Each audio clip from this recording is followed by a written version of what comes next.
In this video, we're going to walk you through the step-by-step process on how to install and set up Weeztix Actions Automation for workflow apps.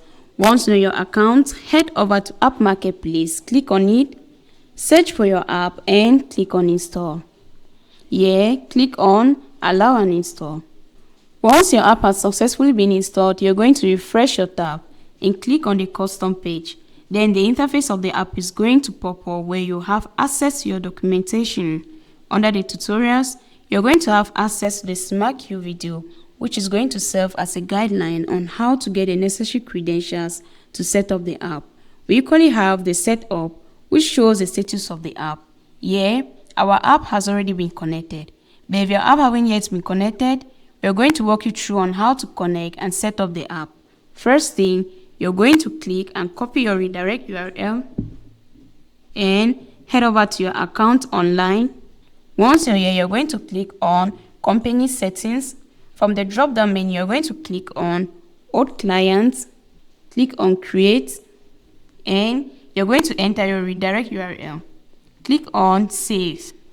Here, I already had what I created back then, so let's just copy the one we are just from creating.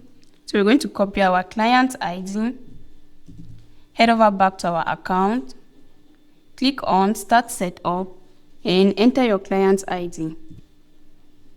Head over back to your account online, copy your client secret, go back to your account, and enter your client secret.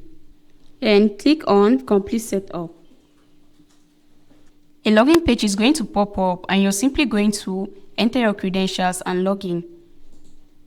And our app set up and connection is complete. We equally have the support center.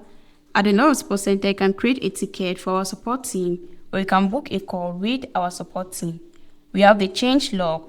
Here, you're going to see the necessary notifications concerning the new updates and the changes of this app. In order for you to receive these notifications, you're simply going to toggle on the notification button, enter your email, and click on subscribe. You're all set. If you have any questions or need help, our support team is available 24/7. Thanks for watching. Don't forget to subscribe to our channel.